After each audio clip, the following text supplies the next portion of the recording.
A ustedes, abogados, yo les invitaría que de repente conozcan, se den a la tarea de saber que un psicólogo clínico, que cuando hablamos de psicólogo, lo primero que se nos viene a la mente, creo que en general, es una persona así, ¿no? Es el terapeuta, es el psicólogo que da terapia, que te escucha, el que está en una escuela, el que atiende niños, el que atiende ciertos problemas, y no es cierto.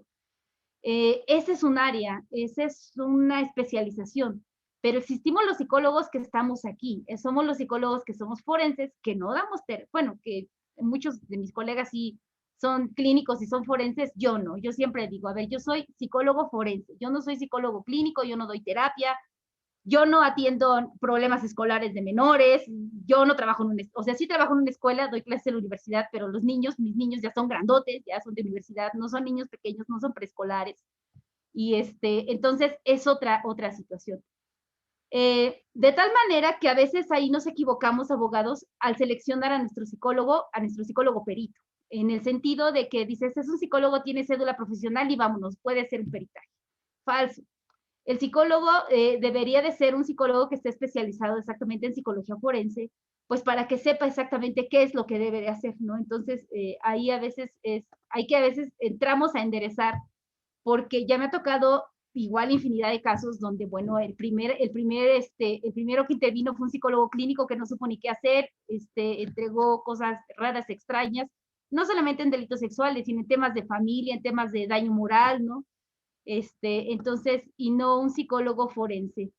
Echeburúa nos da esta tabla donde de alguna manera nos dice que nos va llevando de la manita para decirnos y hacernos ver cuáles son exactamente esas diferencias, ¿no? Tan solo el objetivo. El objetivo es, en el tema forense, pues es una toma de decisiones, sobre todo judiciales, que es lo que nos debe de quedar claro a los psicólogos. Y en el tema de la situación clínica, pues es un diagnóstico y un tratamiento. Un diagnóstico y un tratamiento. Es decir, es esa persona que va a dar terapia. O sea, van con un psicólogo que da terapia. La relación entre uno y otro. Aquí hay una situación de mucha empatía, porque el psicólogo y el paciente pues tienen una buena, eh, hay una situación donde compatibilidad, donde yo paciente, yo elijo a mi psicólogo. En esta situación de forense, o sea, muchas veces, si somos peritos de fiscalía, peritos auxiliares, a mí me los asignan al azar. Entonces, la actitud del sujeto va a ser completamente distinta. No es lo mismo ir con un psicólogo porque yo quiera, porque yo decida ir, a ir al psicólogo porque a mí me mandan. Ustedes lo saben, abogados, que es una situación completamente distinta.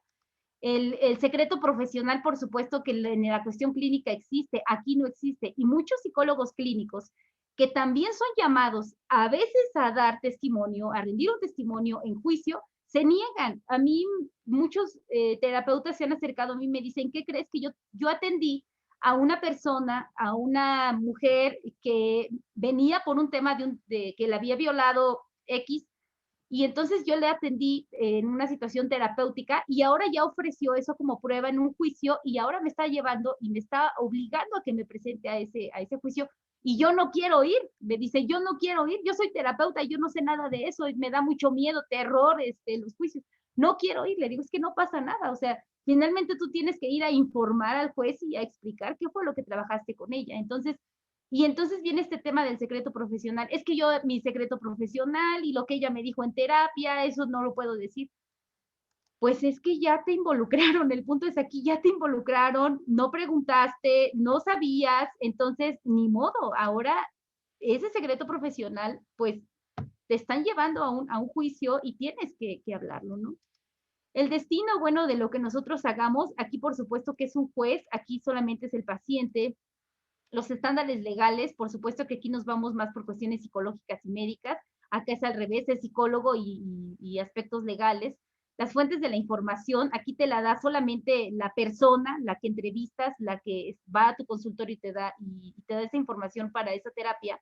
Mientras que de este lado tienes que hacer más cosas, tienes que buscar cosas, tienes que buscar expedientes, tienes que buscar tanto expedientes jurídicos, las carpetas, como expedientes, por ejemplo, cuando vamos a reclusorio, los psicólogos forenses, pues también podemos pedir los expedientes técnicos de los internos. Entonces ahí podemos revisar varias situaciones. Entonces es buscar información. Decía yo de la actitud, aquí es muy involuntario y esa de situación de involuntario también debemos de considerar que es algo que nos puede llevar a que esa persona mienta, a que esa persona sí haga una situación de simulación, mientras que de este otro lado tengo a una persona que tiene una actitud más de ser sincero porque pues él va con la voluntad de ir a terapia, ¿no? No tendría por qué mentir, mientras que de este lado sí hay muchas cosas que ganar o que perder.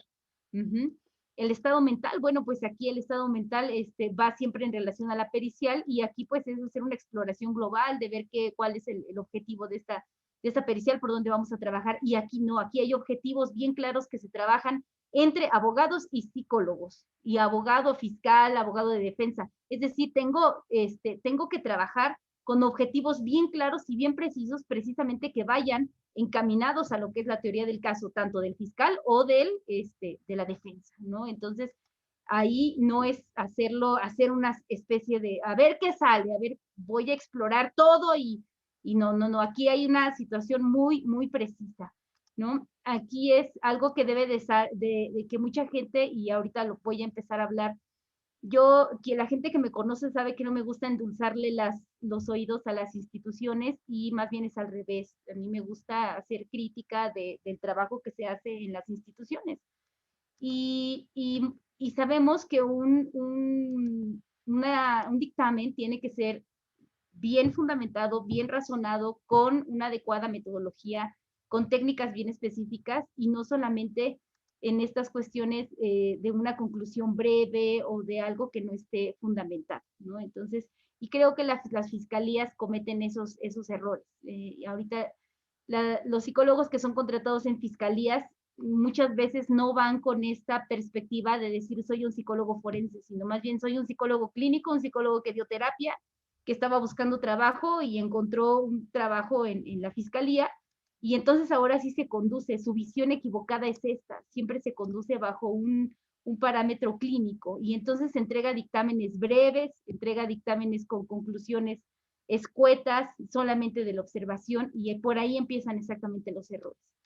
La intervención, pues aquí por supuesto, ante una sala de justicia, por supuesto que la estamos esperando, por supuesto que una vez que somos peritos de algún caso, sabemos que debemos de presentarnos y que es muy probable, algo puede pasar en el camino que no nos lleve a presentarnos a una sala de juicio, y aquí pues ellos no lo esperan. Sin embargo, puede ser, siempre he dicho, puede ser que les llamen a juicio, y es ahí donde los abogados se decepcionan de este psicólogo clínico porque no tenía la idea de que iba a presentarse, y a veces hay que andarlo salvando ahí a los psicólogos.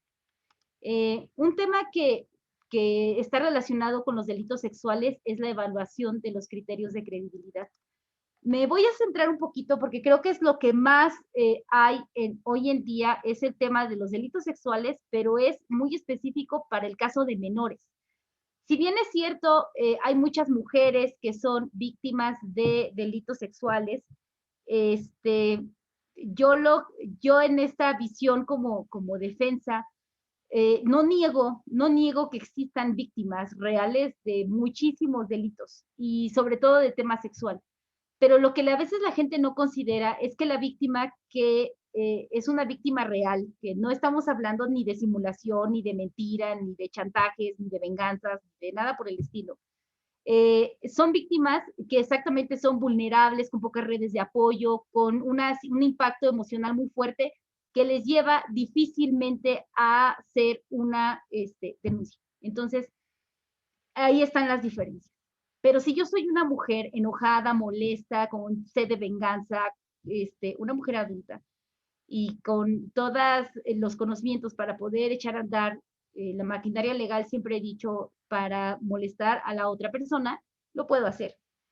Y ese es el tema de las mujeres, pero en el tema de los niños, también son víctimas de agresiones sexuales, pero creo que también muchas veces los menores pueden ser manipulados, pueden ser sugestionados. Entonces, esta plática me gustaría encaminarla más al tema de menores, porque es lo que es frecuente. Además, yo creo que los abogados no me dejarán mentir. De repente encontramos casos donde ya todo es yo les digo, es como una masa. Ya tengo el caso en una fiscalía del delito sexual porque están acusando al papá, pero también tenemos en el tema familiar, en los juzgados familiares, el tema de custodias, divorcios y divorcios muy conflictivos. Entonces, pareciera como que el tema familiar, el tema de los delitos sexuales es como algo que está así perfectamente amalgamado.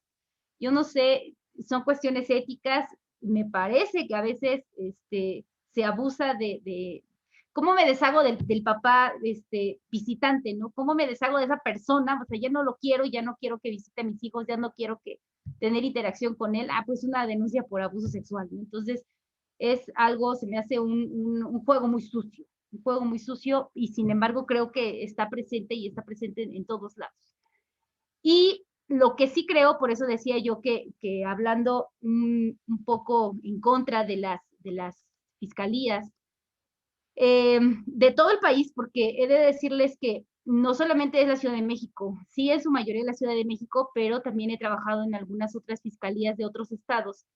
Y los peritos en psicología para el tema de delitos sexuales y de periciales no consideran o no evalúan, si ustedes revisan, abogados, los peritajes de los psicólogos de fiscalía, no hacen, casi nunca hacen evaluaciones de criterios de credibilidad.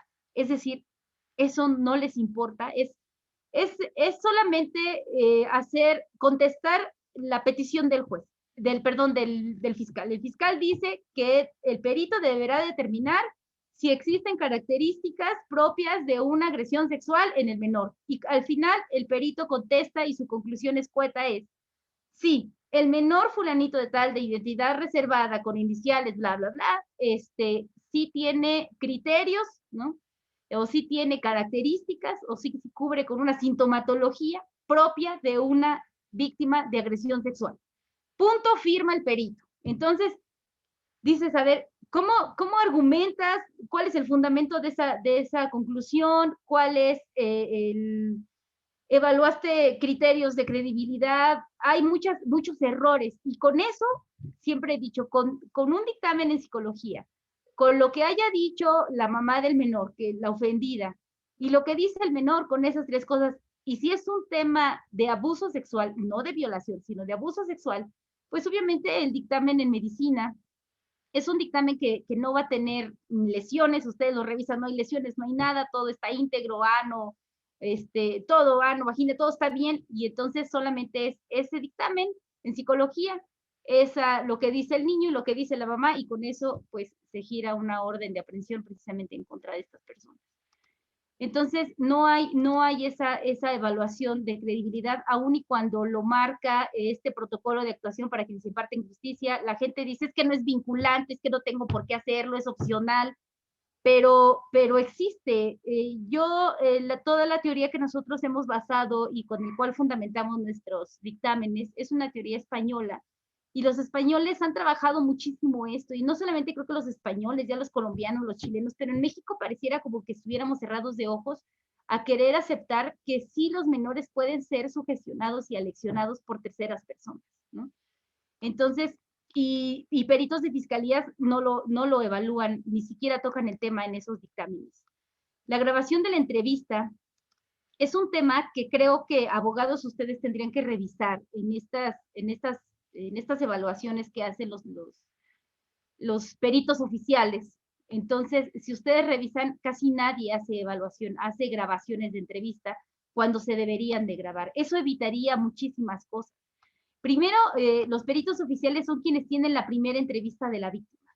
Sea menor, sea una adulta, tiene esa entrevista. Si esa entrevista fuese hecha de manera adecuada, con las preguntas adecuadas, sin sugestionar, sin presionar, en un lugar adecuado, con personal capacitado, Entonces eso llevaría a que más adelante, cuando nosotros nos convertimos en estos abogados, en estos peritos de defensa, y solicitamos evaluar a los menores, trabajar con ellos, volver a hacer una valoración, pues porque nosotros, la defensa, queremos hacer eso, simplemente las fiscalías se concretan a decir, no, no lo vas a hacer, ¿por qué? Porque vas a revictimizar al menor. Ok, pues un objetivo para la no revictimización era que tú hubieses grabado la entrevista. ¿La tienes grabada? Si la tienes grabada, préstamela y yo la reviso y yo trabajo con eso. Y la fiscalía dice, no, no la tengo grabada. Entonces, ¿qué voy a hacer? O sea, no la tienes grabada y no me dejas entrevistar al menor. Entonces, ¿qué hacemos? De tal manera que siempre he visto que las fiscalías tienen una ventaja sobre la defensa. ¿Cuál? Que ellos tienen dos intervenciones por parte de psicología. Una, porque hacen impresiones diagnósticas para evaluar si el menor, el objetivo siempre es para evaluar si el menor tiene características de haber sido agredido sexualmente, y el perito contesta que sí, sin dar razón ni fundamento de nada, contesta simplemente sí. Y luego más adelante, al menos aquí en la Ciudad de México, el CTA se encarga de hacer otro dictamen ya con un poco de más tiempo, con un poco les digo, dicen los abogados, siempre les digo a mis abogados, no se preocupe, abogado, dicen, es que este dictamen ya tiene pruebas psicológicas, no se preocupe, son pruebas proyectivas, o sea, son dibujos, eso es lo podemos echar abajo, porque las pruebas proyectivas son muy cuestionables hoy en día. Entonces, les presentan un dictamen donde dicen que ya hicieron entrevista, que ya hicieron evaluación y que ya aplicaron 5 pruebas psicológicas y solamente son 5 dibujos. Entonces, no son, me parece que la fiscalía tiene esa ventaja, ¿no?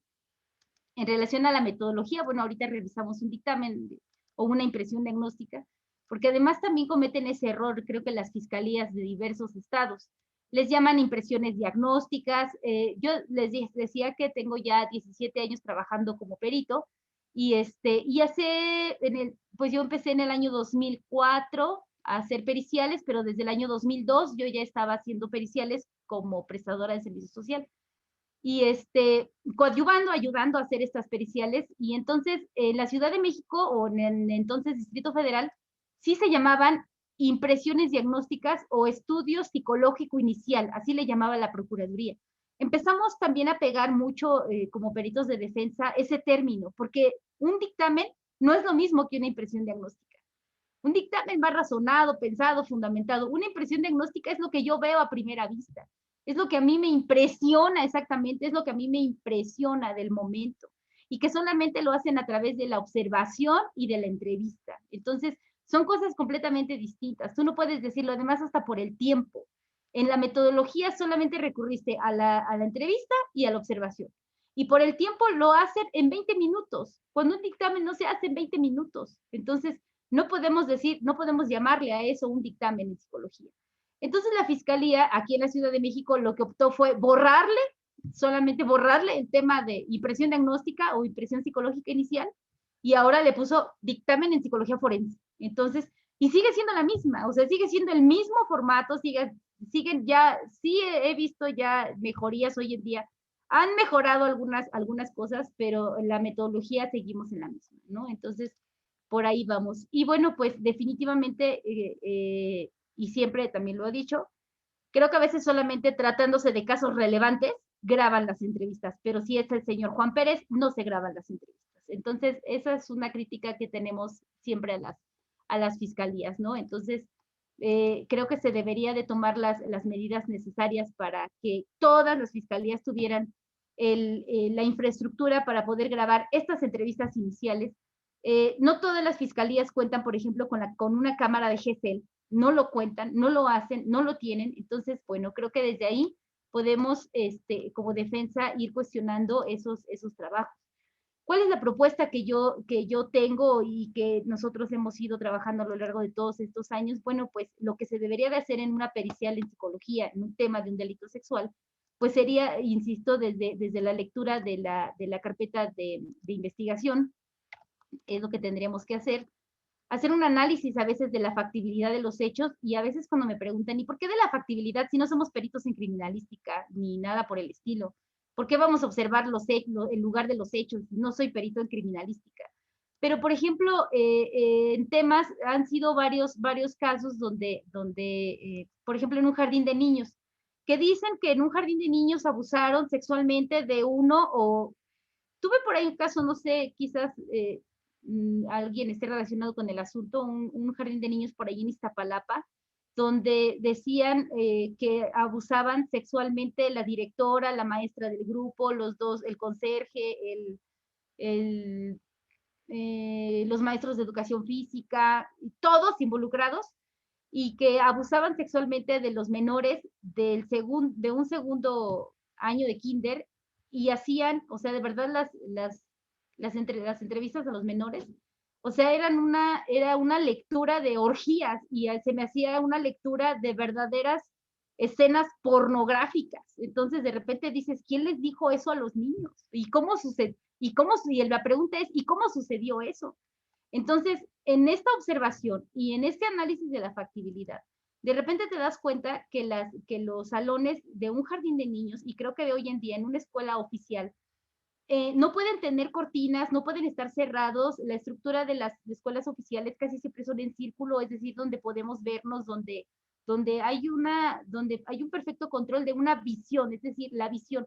¿Cómo entonces, la pregunta es, cómo le hicieron todos estos y todas estas personas, el director, la maestra, el conserje, los dos maestros de educación física, para ir a ese grupo y entonces hacer una perfecta orgía con los menores y entre ellos desnudarse, tomarse fotografías?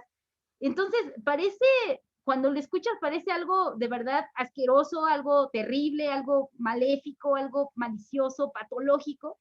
Incluso yo a veces en ese dictamen yo le hacía ver a la juez, o sea, ¿qué tanto? Tan solo los dos profesores de educación física eran jovencitos, acababan de terminar la carrera de educación física, maestros de educación física. ¿Cómo le hacemos para que 7 personas tengamos la misma patología y el mismo gusto por los menores, ¿no? Y además ponernos de acuerdo para abusar sexualmente de todo ese salón? ¿Por qué ese salón y por qué no otro, no? Y además tomarnos fotos y desnudarnos y que nadie nos vea. Entonces, ese tipo de cosas es exactamente lo que yo siempre les digo a mis alumnos que quieren ser peritos. Y les digo, por qué no lo preguntamos? ¿Por qué de repente nada más lo creemos? Y pareciera que a veces el perito oficial se cree todo eso. Entonces dice, sí, sí, sí, este, malditos pervertidos, malditos patológicos, hay que hacer justicia con los niños. Pero dices, a ver, si lo vemos del lado de la defensa, y si vamos al lugar, y si observamos el lugar, y si observamos ese salón, y si observas todo eso, tan solo pregúntate si es factible que sean las cosas así como dicen los niños que pasaron. Había otro donde decía la niña que el maestro la vestía de payaso y la vestía y que la hacía bailar en un tubo en el receso. De repente dices, ¿y qué nadie lo vio? Nadie lo pudo observar. ¿Dónde estaba la directora? ¿Dónde estaban las maestras? ¿Dónde estaban los demás niños? ¿Cómo voy a poner a un niño en el patio de la escuela, de una escuela oficial, a bailar, por ejemplo, a bailarme, ¿no? Entonces, son de las cosas que no se hacen. En cuanto a la psicometría, pues los psicólogos lo saben, hay pruebas proyectivas, hay pruebas que exactamente son psicometría, es decir, que son métricas, que son medibles, que son cuantitativas, y es exactamente lo que hace la diferencia entre la elección. Entonces ahí ya es una parte como muy técnica de los psicólogos, pero sí los abogados se lo deberían de preguntar. El perito aplicó, ¿qué tipo de pruebas aplicó? ¿Son válidas para población mexicana? Se lo debería de preguntar el abogado. ¿Son válidas para la población mexicana? El perito efectivamente aplicó pruebas psicológicas conforme a la edad de la persona. El perito en verdad aplicó pruebas conforme a la escolaridad de la persona. Entonces, pruebas válidas, estas pruebas que está aplicando el perito son válidas, eh, porque hay muchas que ya son obsoletas, entonces, y los peritos lo siguen aplicando. Entonces, es algo que creo que los abogados podrían preguntar quizás en audiencia o preguntarse de los peritos o preguntar lo que está haciendo el perito en una fiscalía, ¿no? La entrevista a la madre del menor, al tutor o al ofendido al que está presentando a ese niño, pues es súper importante. y en muy pocos peritos, también oficiales, no lo hacen. Veo que no lo hacen y nosotros sí lo tendríamos que hacer como peritos particulares de defensa, siempre sugiero, lo tenemos que hacer. ¿Por qué?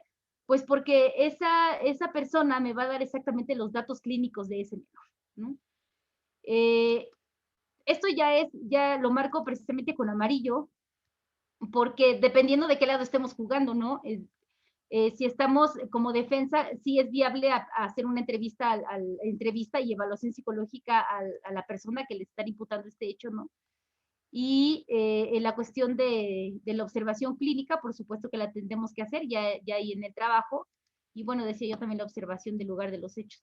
Solamente como rápido para que los abogados, quienes no son psicólogos, vean la diferencia entre lo que implicaría una prueba psicométrica, que implica gráficas, que implica una situación de normalidad, que implicaría una situación patológica o algo que está fuera de la norma, algo fuera de esta norma poblacional, que sería este puntito. Sin embargo, si yo presento dibujos, pues son dibujos proyectivos, es decir, interpretables, que es lo que siempre hemos dicho. No podemos darle suficiente credibilidad a este tipo de dibujos, porque son exactamente, es a lo que yo, psicólogo, interpreto de ese dibujo, lo que yo quiero interpretar. Y muchas veces ni siquiera tenemos las pruebas psicológicas. Entonces el psicólogo dice, el dibujo proyecta ansiedad, depresión y hostilidad al medio. Y entonces ese es el resultado de la prueba.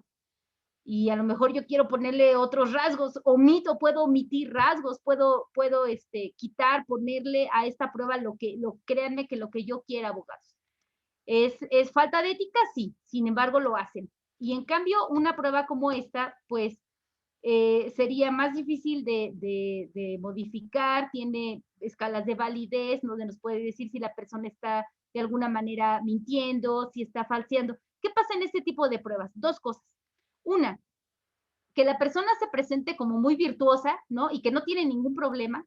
Y casi siempre pasa en casos familiares, porque en el tema familiar, pues la mamá y el papá siempre va a tratar de ser el mejor papá y la mejor mamá, o en temas de daños morales o para acreditar un daño, estas pruebas son manipuladas por la persona para decir, me siento muy afectada, tengo muchos problemas psicológicos, y sin embargo la prueba también me refleja que puede ser que esté exagerando exactamente esos síntomas. Entonces, eso es creo que la bondad de este otro tipo de pruebas, a diferencia de estas, ¿no? Que a veces se pueden manipular. Incluso me han llamado, y lo tengo que decir, llama a la gente para decir, oiga, ¿puede prepararme para presentarme a hacer una pericial en psicología? No, ¿cómo cree? Entonces, ¿por qué? Porque quiero saber qué responder, qué decir. No, es que no podemos hacer eso. A ver, eh, el psicólogo puede darse cuenta, y nos damos cuenta, créanme que nos damos cuenta una vez que ya tenemos experiencia, nos damos cuenta de que muchas veces el cliente o la persona que estamos evaluando ya fue con alguien más para que le digan cómo dibujar, para que le digan cómo contestar, para que le digan cómo ir haciendo las figuras, y fue con otro psicólogo, siempre he dicho, fue con otro psicólogo falto de ética, para que le manejen y le digan cómo hacer estas pruebas, ¿no? Entonces, pues es lo que debemos de saber.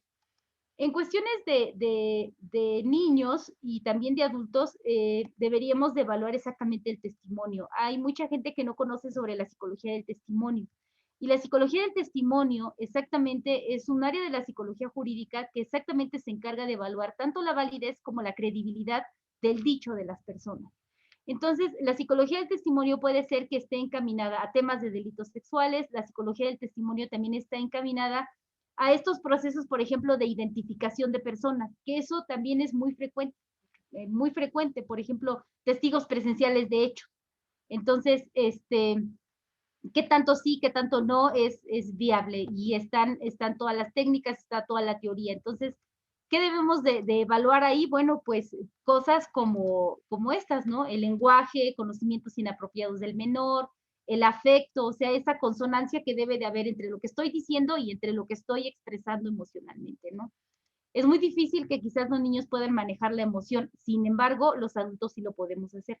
Como adultos sí podemos manejar exactamente si tengo rasgos histriónicos, pues a lo mejor podría llevar a que pudiera engañar al otro y ponerme a llorar y a poner cara de sufrida. Incluso siempre he dicho, de repente a veces las víctimas adultas, sobre todo, se presentan a evaluación psicológica sin maquillaje, el cabello así en una colita, con otro tipo de vestimenta, siempre tratando de verse como víctimas, me da esa impresión, ¿no? Entonces, si tratan de manipular o están tratando de hacernos caer en el error, ¿no? Entonces, qué tan susceptibles son que los menores sean sugestionados? Habría que preguntarnos cómo fueron esas preguntas que hizo muchas veces el perito, el mismo fiscal, fueron sugerentes, directivas, coercitivas, ¿qué hizo? ¿Cómo fueron las preguntas más adecuadas para que el menor hablara respecto de esas supuestas agresiones sexuales? Porque de repente es, ¿cómo estás? ¿Cómo te llamas? ¿Qué edad tienes?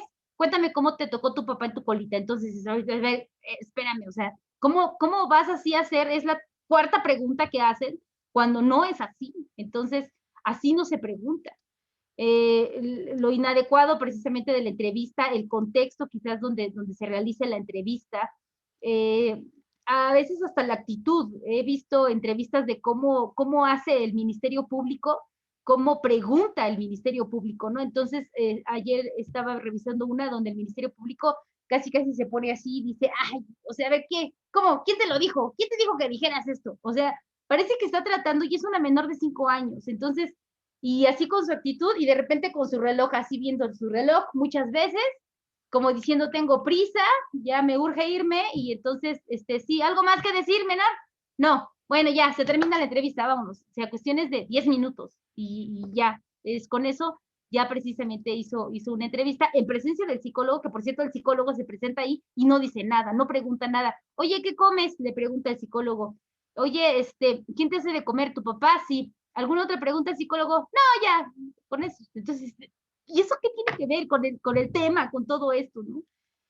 Motivos cuestionables para informar, los motivos cuestionables a veces para informar es lo que yo decía hace rato, ¿no? De repente encuentras que puede ser esas motivaciones encubiertas, ¿no? Esas motivaciones secundarias, ganar una pérdida de patria potestad, puede ser, venganzas, odios, lo que tú quieras, eso siempre creo que nos lo tenemos que cuestionar. Cuando yo hablo de objetividad y de que debemos de ser hasta cierto punto neutrales, es exactamente eso, es tener la visión de que es muy probable que existan esas motivaciones encubiertas, ¿no? Que hay presiones precisamente a veces para dar testimonios falsos, que hay muchas inconsistencias entre otras declaraciones e incluso con otras evidencias, con otros dictámenes, ¿no? ¿Cuántas veces no he visto que el perito psicólogo de fiscalía le da crédito pleno a lo que le dice la víctima en entrevista? Entonces, en entrevista, la menor a veces dicen, es que me penetró analmente, me dolió y hasta sangré, ¿no? Por ejemplo, así viene redactado en el dictamen de psicología.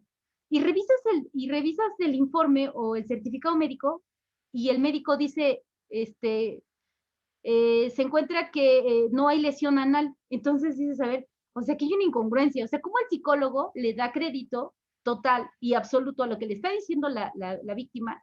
Y entonces después viene en este punto de decir, bueno, y el psicólogo se imagina esto y dice, no, esto es terrible. Entonces, este pobre niño debe de tener unas secuelas enormes. Entonces hay exactamente esas inconsistencias y sin embargo lo sigue haciendo el psicólogo, ¿no? El análisis basado en criterios, la estructura lógica, y empezamos a evaluar la estructura lógica exactamente del dicho de los menores. De muchas veces la información proporcionada del testigo, que a veces se encuentra, a veces puede ser dispersa, la narración tiene que ser rica en detalles, debe de haber un anclaje contextual, ¿no?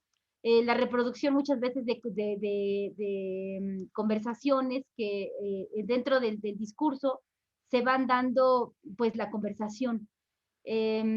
Complicaciones inesperadas durante el incidente, no sé, de repente puede estarse informando que en ese momento quizás ya dejó el sujeto de agredirle sexualmente al niño porque escuchó que alguien subía las escaleras y entonces se detuvo. Detalles poco usuales, como no sé, el niño escuchó que entraba un gato, detalles superfluos, exactamente tiene que ver con eso, ¿no? Escuché por ahí un tren, correcciones espontáneas, admisión de faltas de memoria. De verdad, créanme que cuando la gente miente, lo menos que va a admitir es que tiene problemas de memoria, porque sabe que se aprendió perfectamente su discurso, porque sabe perfectamente que eso es lo que tiene que decir, que te lo tiene que repetir. Y entonces, si tú cuestionas sobre algo que, alguna inconsistencia, la gente se enoja. Y las víctimas reales de repente sí aceptan esa falta de memoria, o sea, lo admiten, saben que el evento fue tan estresante que afectó su memoria y que hay cosas de las cuales no recuerda, y así lo dicen. Entonces, esos son como esas situaciones de criterios de realidad. Entonces, eh, ¿qué consideramos nosotros los psicólogos para valorar desde la psicología del testimonio? Que un discurso para que sea real deberá de llevar exactamente, o esos criterios de realidad, deberá de llevar tanto relatos del hecho como también cosas que se perciben con los sentidos. Todo eso tiene que ver con las cuestiones de los sentidos. Es decir, cuando el sujeto me agredía y me tiró al piso, sentí perfectamente lo frío del piso. Es decir, ese dato de la frialdad del piso no la voy a olvidar y va a venir de manera automática dentro de mi discurso. Cuando el sujeto me estaba agrediendo, yo pensé, yo sentí, yo olí, yo platiqué. Entonces, ese tipo de cosas que son las cosas que percibimos con nuestros sentidos van exactamente ancladas en todo ese discurso. Y cuando estamos ante discursos que son fantasiados, pareciera como que la gente solamente se concreta a narrar los hechos. No hay sabores, no hay olores, no escuchó nada, no pensó nada, no sintió nada. De repente ya a la gente le cae el 20 cuando le están narrando cosas y de repente le pregunto, oiga, ¿y qué pensó durante todo ese evento? Pensé, no, pues, y entonces ya nunca se esperan ese tipo de preguntas. Oiga, ¿y qué no sintió lo frío del ambiente? Ah, sí, sí, claro, sí, sí, el frío. Entonces, porque o sea, lo lógico tendría que ir ahí, ¿no? Entonces, y sin embargo no lo hacen. Sobre todo, eso lo hago más en personas adultas. Los niños es diferente.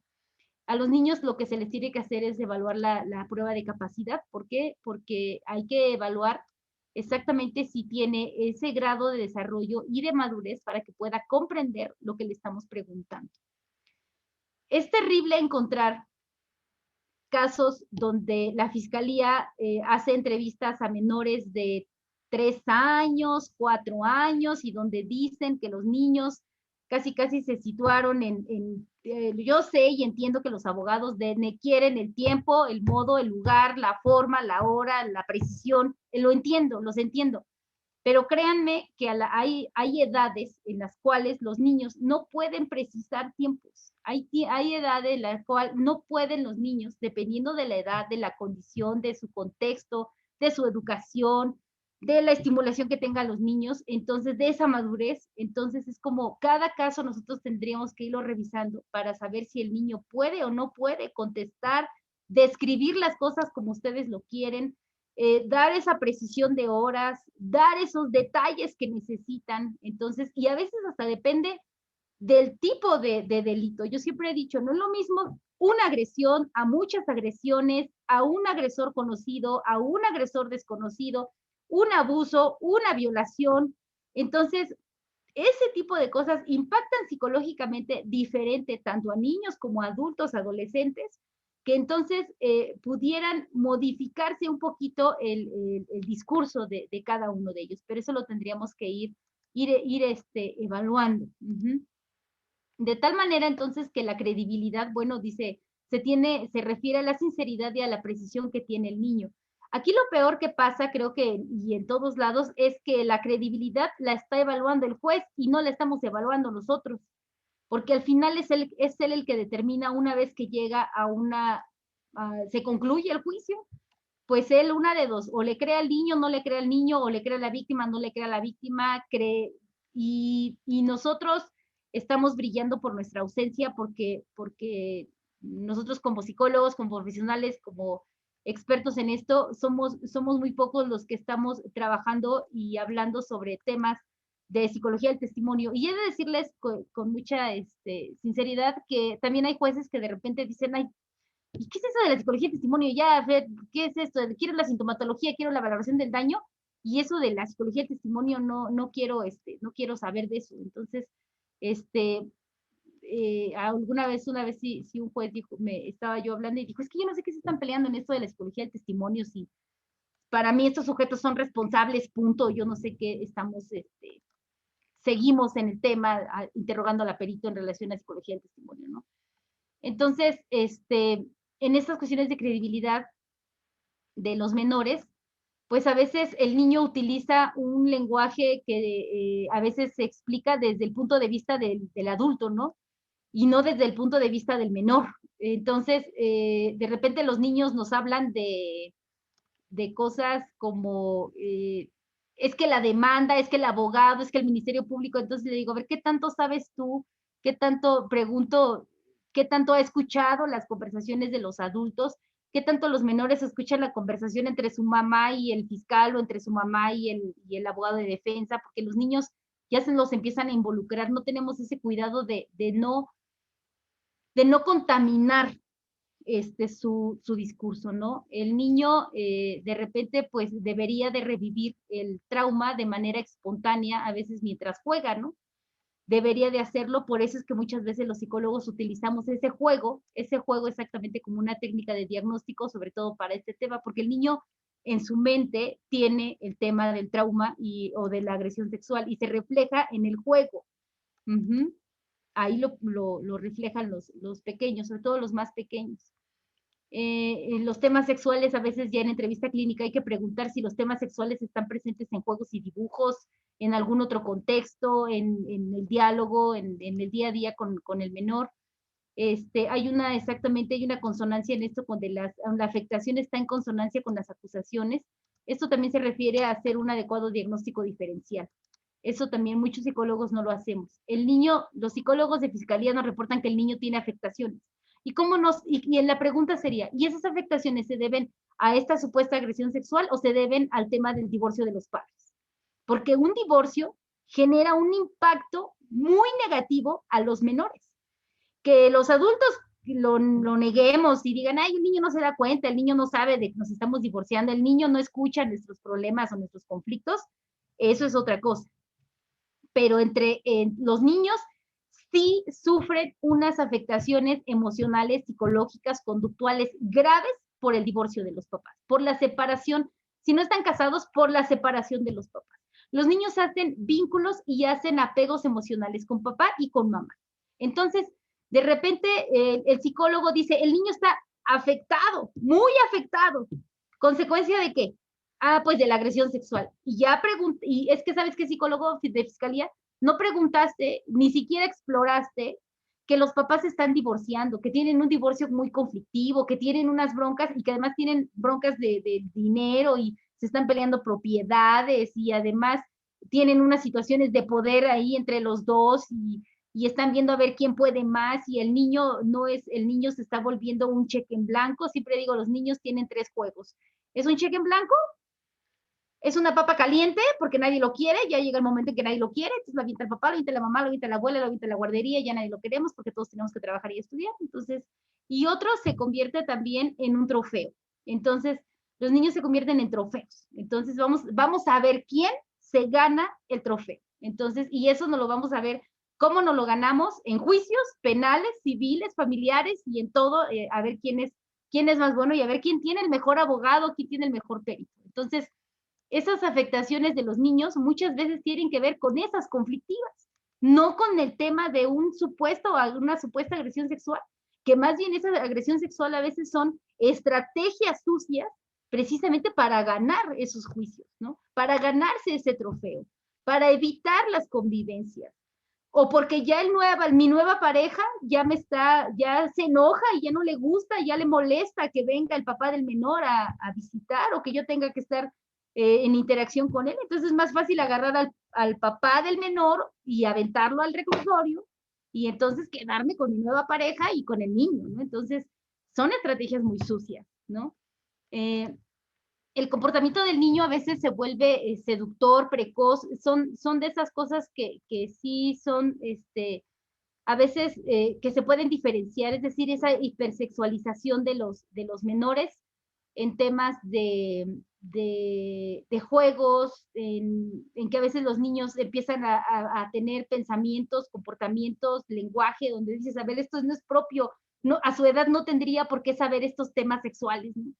Y la otra es, a veces les preguntamos a los papás, oiga, ¿y el niño tiene por costumbre decir la verdad? Y en entrevista clínica las mamás nos dicen, no, siempre miente, ¿no? Entonces, bueno, si siempre miente, ¿qué le hace pensar que esto que está diciendo hoy el niño sí es verdad? Entonces, bueno, eh, las características de alegaciones ficticias, ¿no? A veces las declaraciones son inconsistentes con el tiempo. Al paso del tiempo, por eso es importante la grabación, insisto, por eso es importante la grabación. Lo que ustedes deben de saber, abogados, es que los niños crecen, sus procesos cognitivos van cambiando, es decir, procesos cognitivos, estoy hablando de atención, memoria, lenguaje, pensamiento, la adquisición de nuevas palabras. Entonces, ¿qué problema tengo? Imagínense qué problema yo psicóloga tengo cuando presentan a un niño, de una niña, un niño de 4 años, hacer una declaración y después me piden que yo lo evalúe cuando ya tiene 8 años para preguntarle sobre los hechos. O sea, de verdad dices, quieren que haga magia o no sé qué quieres, porque no es lo mismo una agresión sexual sufrida a los 4 años y una agresión sexual hoy que tiene 8 años. Ese niño ya evolucionó, esa niña ya evolucionó cognitivamente, físicamente, sí cambió de contexto, todo cambió. Entonces, ¿cómo quieres que ahora te diga yo, 4 años después de esta supuesta agresión sexual, que el menor, que es consistente su declaración, que si hay secuelas, que no hay secuelas? Entonces, y además la fiscalía no tomó la precaución de grabar lo que dijo el menor en ese momento. Y si lo hizo, como el caso que estoy revisando ahorita, son 10 minutos y el fiscal hace unas preguntas terroríficas, el psicólogo no pregunta nada más que qué come y las actitudes del fiscal, pues sé que no es psicólogo, pero entonces debería de buscar otro medio para que se hagan este tipo de entrevistas, ¿no? 4 años después me estás preguntando si hay secuelas y si es creíble el dicho de la menor. De verdad que eso lo deben de considerar.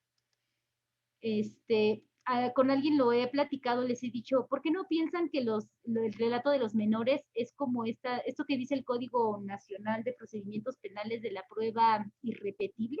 ¿Algo así se llama, abogados?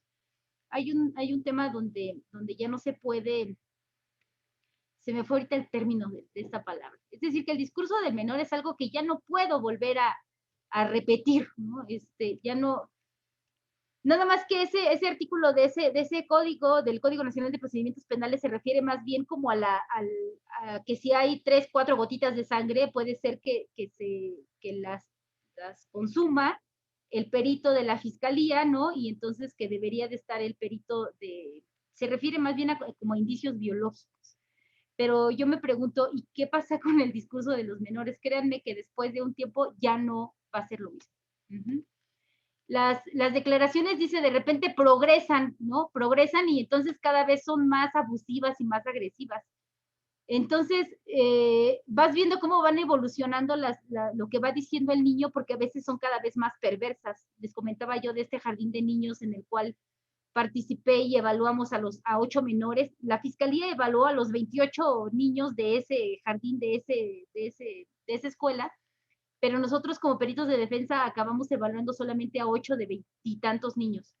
Y entonces veíamos la evolución de las entrevistas y yo les decía, de verdad, son de verdad escenas, te describen escenas verdaderamente pornográficas. Entonces, ¿de dónde salió esa información? ¿Quién le dijo al niño? O sea, ¿cómo pudo inventarlo, no? Entonces, aparte de intrusivas, agresivas, yo diría perversas y más, terroríficas ahí.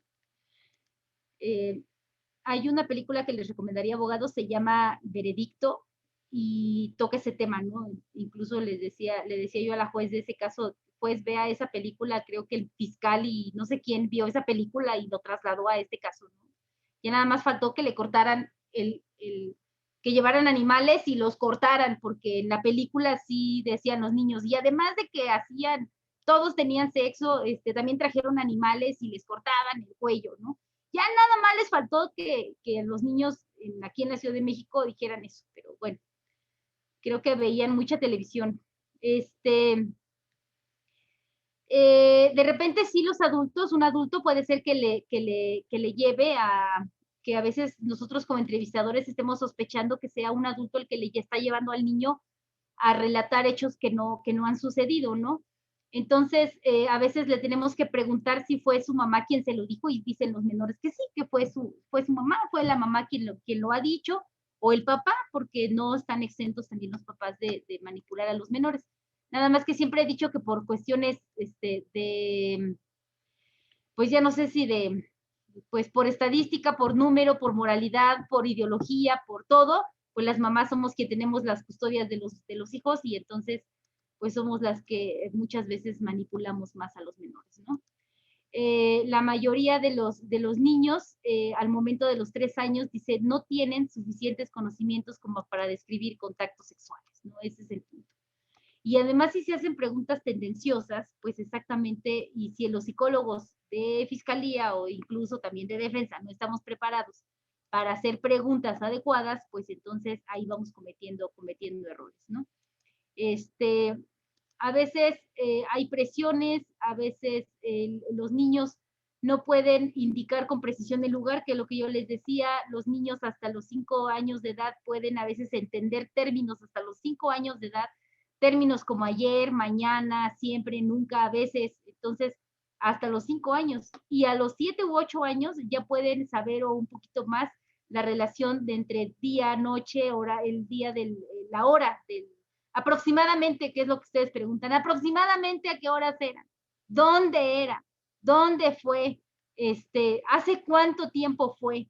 Entonces, y me parece a veces estrategia de los fiscales querer siempre asociar las agresiones sexuales como a fechas importantes para los niños. Resulta que todas las agresiones sexuales se dan un cumpleaños antes, y me acuerdo, y dicen los niños, siempre todas las declaraciones, y me acuerdo porque fue el cumpleaños de mi abuelita, y fue como 2 días antes o fue 2 días después, porque fue mi cumpleaños, porque fue Día de Reyes, porque fue Navidad, porque fue, entonces los van exactamente, a veces creo que encaminando, porque ya después de revisar tantas declaraciones, dices, no creo que todos los agresores se pongan de acuerdo para cometer sus fechorías exactamente pegado a una fecha importante que le representara algo al menor. Pero bueno, los niños se centran en detalles de sucesos traumáticos. Ok, a veces los niños, los detalles centrales no son lo mismo para los menores que para los adultos, ¿no? El niño se puede explicar, se puede dar su propia explicación de lo sucedido. Había un menor que estaba siendo agredido por un adolescente y entonces el niño decía, no, es que a mí no me hace nada mi amigo, porque lo veía como su amigo. Dice, a mí me duele mi colita porque estábamos jugando y entonces metió un lápiz y me lastimó.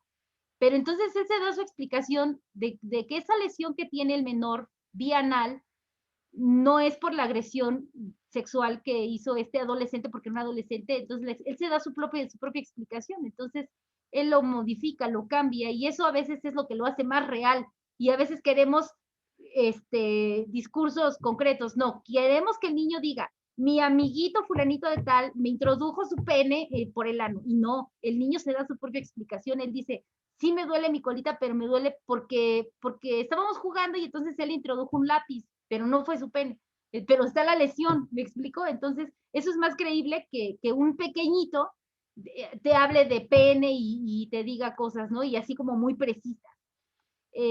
Entonces, el trauma del niño podría ser especialmente también que se sugestione y a que se le introduzca información falsa. A veces las mamás, o no sé quién, pero de repente también el hecho de querer hacer los relatos más fantasiosos, más catastróficos, más perversos, con la finalidad exactamente pues de que sea castigada esta persona, entonces, pues puede ser que sí sea real, pero después empieza solito a meterle más información, ¿no? Ya no solamente es un tocamiento, ya no la tocó, sino que además en la siguiente la tocó y la besó, y en el otro le tocó, le agarró, la besó, entonces cada vez vas agregando más datos, y puede ser, ahí nos tendríamos que preguntar si esta información de dónde está surgiendo, ¿no? ¿Quién la pudiera estarla dando? Casi siempre es la familia, porque no tiene cuidado a veces de si es malintencionada la mamá, pues quizás pudiera, o la persona que sea, estarle induciendo al menor. Eh, a veces los niños, es difícil que puedan informar, los niños muy pequeñitos, sin el apoyo de señales o invitaciones contextuales. Aquí puede ser que lo tomemos nosotros con cierta, tendríamos que tomarlo con cuidado, porque a veces es así como llevarles, incitarles a decir, y cuando lo que esperamos nosotros en estas cuestiones de periciales en psicología es la espontaneidad. Nosotros buscamos que el relato del niño sea espontáneo, no darle la clave. Entonces, no es decirle, fue cuando el cumpleaños de tu abuelita, acuérdate que fue el cumpleaños de tu abuelita, y acuérdate que llevabas falda, que no llevabas pantalón. Entonces, ahí vamos. Y eso implica exactamente sugestionar al menor, influenciarlo, ¿no? Es generar exactamente, llevarle a buscar que el niño se sugestione. Se utilizan a veces, decía yo, insisto, las técnicas de entrevista incorrectas, entrevistadores no muy competentes para las entrevistas, que a veces no consideramos la edad de los menores. Insisto, la situación del desarrollo del menor es algo que los psicólogos debemos de manejar y saber en qué puede hacer el niño a los 3, a los 5, a los 6, a los 8, a los 10, a los 12, cuál es su lenguaje, cuál es su capacidad de memoria, qué sí puede informar. Eso es lo que deberíamos de saber cada uno de los peritos, ¿no? Y el contexto donde se da la entrevista, que yo he dicho ahorita que debería de ser un contexto en una cámara de GESEL. Pasa lo siguiente, abogados. Muchas veces nos obligan a los peritos a que esté presente la mamá. Entonces, ¿qué debe de estar presente? Porque es su mamá y es un menor de edad. Sí, o sea, lo acepto, pero eso influye en la entrevista. Imaginen ustedes, por ejemplo, muchos asuntos que tenemos son las adolescentes. Las adolescentes son menores de edad, pero son adolescentes. Entonces tenemos menores de edad donde muchas veces el adolescente, acuérdense que tiene esta conflictiva del tema sexual. Entonces, tenemos desde adolescentes que están definiendo su orientación sexual, tenemos adolescentes donde tenemos también familias que son muy tradicionalistas, muy cerradas, y donde al adolescente no le permiten ejercer adecuadamente su vida sexual, y entonces el adolescente tiene que mentir, tiene que engañar, tiene que decir que, la adolescente sobre todo, decir, yo no quería, él me obligó, él me indujo. Entonces, ¿y qué problema cuando tengo un adolescente de 16 años con un novio de 18 años, ¿no? ¿Y qué problema que el adolescente tenga 17 y él 19 años? Entonces, no parece mucha la edad, la diferencia de edad. Sin embargo, uno es menor y otro es mayor de edad. Entonces, eso genera un gran problema, porque las adolescentes no se hacen responsables de sus decisiones sexuales, ¿no? De su actividad sexual. Entonces, es más fácil decir que fui violada a aceptarle a mi papá, que es una persona inflexible, intolerante, que es agresivo, que mi papá además tiene unas ideas, a veces también hasta religiosas, donde él no va a aceptar que yo tenga una vida sexual activa. Entonces es más fácil victimizarme que aceptar que tengo una vida sexual activa. Entonces, si yo, si la mamá está presente, si la mamá está presente, créanme que esa adolescente de ninguna manera me va a aceptar.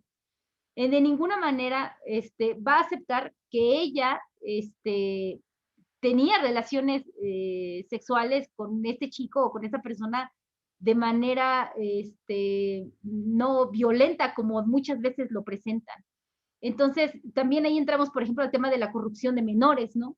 Entonces, de repente dices, a ver, una corrupción de menor no es lo mismo que una violación, porque la violación es todavía a veces muchísimo más grave porque implica el sometimiento, la imposición de la cópula, y en una corrupción de repente es pues es el consentimiento, si es cierto, él es mayor, él es menor, pero hay un consentimiento, o sea, no lo hizo de manera violenta como ahora lo quiere hacer ver el fiscal, ¿no? Entonces, pues ahí es ese tema, ¿no? De las edades.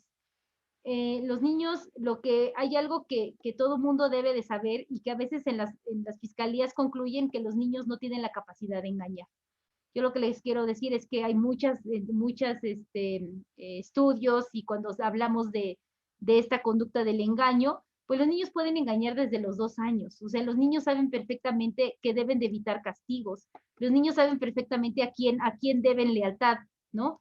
Los niños saben con quién tienen un apego emocional. Entonces, mentir, claro que lo hacen. Las que somos mamás y quienes tenemos hijos nos damos cuenta que si el pequeño que de 2 años, de 3 años, que jugando tiró el vaso de la leche y preguntas, ¿quién fue? Y molesta y enojada, el niño va a decir, yo no, yo no fui. Entonces, cuando sí fue, pero tú ingenuamente preguntas enojada y molesta, ¿quién tiró el vaso de la leche?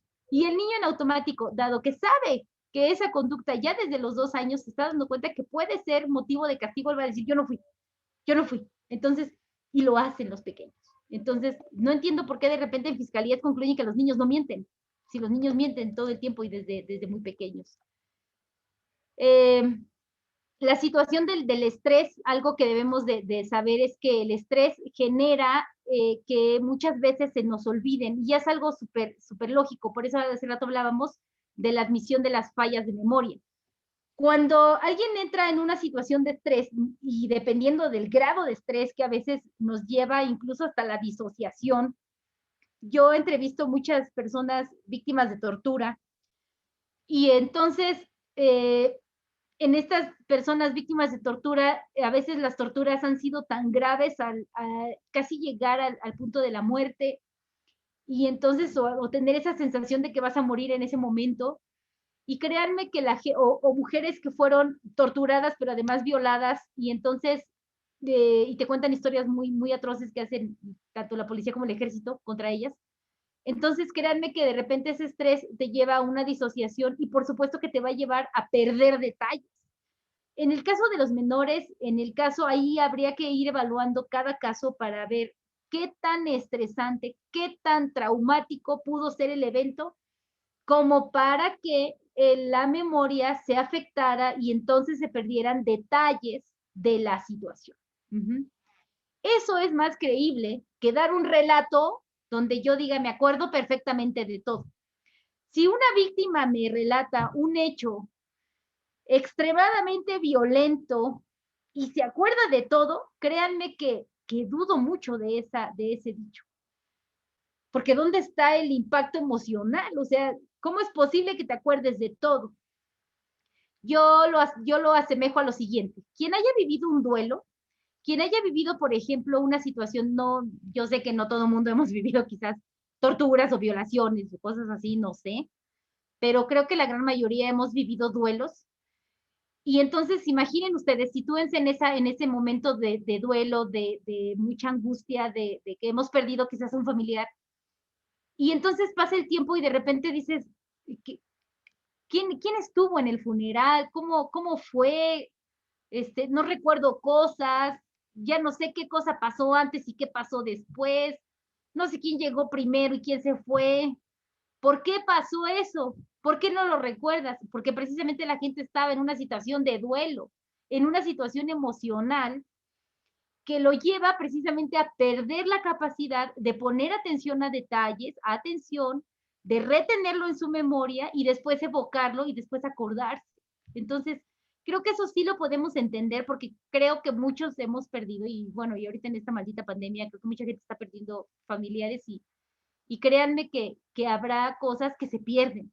Bueno, pues así pasa en este tema de las agresiones sexuales. Entonces, puede ser que se afecte por eso, por el detalle del momento, o puede ser que también a veces se someten a diversos interrogatorios exhaustivos, y no son entrevistas, son interrogatorios, ¿no? La ansiedad, por ejemplo, cuando la gente desconoce de los procesos judiciales, o sea, no toda la gente, lo que nosotros debemos de ser empáticos es que no toda la gente está para vivir y estar en una sala, en un lugar judicial. Ustedes y yo nos gusta, pero hay mucha gente que no le agrada, o sea, la gente quiere estar en otro contexto completamente distinto, no en un contexto judicial. La posibilidad de encontrarse con el denunciado, ¿no? Entonces, ese estrés de saber que puedes ver a tu agresor, ¿no? Eh, aquí le pondré más bien agresor. La presencia, por ejemplo, de un juicio oral, ¿no? El saber que te vas a presentar un juicio oral. Ahorita tengo, por ejemplo, un caso allá en Los Cabos que es exactamente un adolescente que no se puede llevar la audiencia de juicio oral porque le genera muchísimo estrés y la psicóloga terapeuta, que es la terapeuta, no es la perita porque la perita soy yo, perdón, la terapeuta, no puede lograr que el menor esté preparado para enfrentar ese juicio oral. Tiene muchísimo miedo y se difiere y se difiere y se difiere. Entonces, ese trabajo pues es desde el terapeuta, ¿no? La presencia a veces del acusado en las salas. Entonces, hay cosas que debería de ir considerando esos psicólogos que sobre todo se convierten en acompañantes de los menores, no de peritos, en acompañantes, que creo que es eso también que deberían ustedes de diferenciar. Una cosa es el perito, otra cosa es el acompañante, otra cosa es el terapeuta. Porque esos psicólogos que se presentan a acompañar a las víctimas a las audiencias deberían de considerar todo esto, de estar preparados para que los niños en un momento dado, los menores, no puedan declarar en audiencias, ¿no? Entonces, el estrés pues va a actuar, por supuesto, en función del suceso y puede ser que lo que yo les explicaba, si es un suceso muy emocional o es una situación neutra, por supuesto que la memoria va a ser diferente, los detalles que se van a recordar, las condiciones del recuerdo, el estado de ánimo, la demora en la toma de la declaración. Muchas veces pasa el hecho y eso es importante. Ahorita voy a explicarlo por qué en el sentido de que es muy importante saber cuándo pasaron los hechos, cuándo se denunció, cuándo se está evaluando, sobre todo para evaluar a veces el daño, a veces psicológico de las víctimas. Entonces, y eso tiene un curso. Vamos bien en tiempo, ¿verdad? El niño es capaz, muchas veces el niño es capaz que sí quiero que sí podemos generar preguntas, porque yo me voy, y espero que tengan preguntas. El niño es capaz de realizar también aprendizajes en corto tiempo. Hay algo que debemos de saber, y que los niños cuando están en desarrollo, sobre todo en etapa escolar, tienen una capacidad de memoria extraordinaria. Los niños pueden aprender cosas. Lo que no van a aprender es a veces manipular la emoción. Algunos pueden, pero no todos. Y gracias precisamente, se dice, casi siempre gracias a ese lazo afectivo que lo une, es capaz de asumir posturas precisamente a favor de la mamá, ¿no? Entonces, de lo que se espera que diga él, ¿no? Entonces, pues eso es lo que tendríamos que estar ahí explorando. Evaluar, dice también, hay algo que debemos de evaluar, la estructura familiar, lo decía hace rato, para la situación del diagnóstico diferencial. ¿Qué pasa, por ejemplo, con esto de la alienación parental? Que muchos lo niegan, unos están a favor, otros están en contra. Si ustedes me preguntan, yo digo que sí estaría yo a favor. De ahí viene el de los tamales. Ay, no, les digo que la alienación parental. Espero que ya me escucharon los tamales. ¿Sí los escuchan? Vamos a dejar que pasen. O salgo a comprar unos. ¿Qué dicen? Entonces, les digo que estos tamaleros. Y ahora no salió mi mamá a decirles, cállense, porque mi hija está dando una conferencia. Entonces, bueno, estamos con que el tema de la estructura familiar, ¿no? Es importante y sí existe la alienación parental, muchos dicen que no y sobre todo muchos grupos feministas dicen que no existe porque es una forma que los hombres están atacando a las mujeres para decir que somos alienadoras. Yo he visto que la alienación se da tanto en hombres como en mujeres, ¿no? Se da tanto en hombres como en mujeres, que la alienación se da porque exactamente es lo que yo les decía, los niños son una forma de tenerlos para manipular para lograr mis objetivos como esa persona que se ha separado.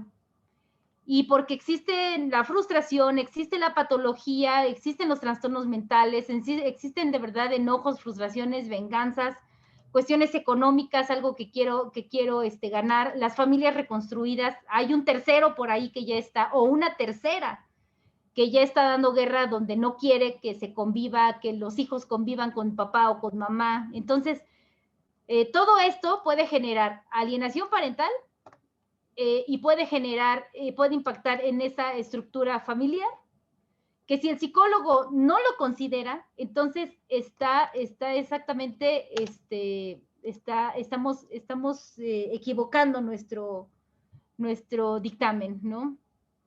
El psicólogo debe de considerar una posible simulación, y la simulación se da más en casos, no tanto en adolescentes sí, pero la simulación ya sería un acto muy consciente y además se da más en mujeres adultas, ¿no? ¿Qué tan difícil puede ser que una mujer adulta tenga una relación sexual consentida con X individuo y al final se encuentre molesta y diga, me violó y la agresión no fue física, sino que fue me sometió de manera, ¿cómo dicen ustedes? Una presión moral, ¿no?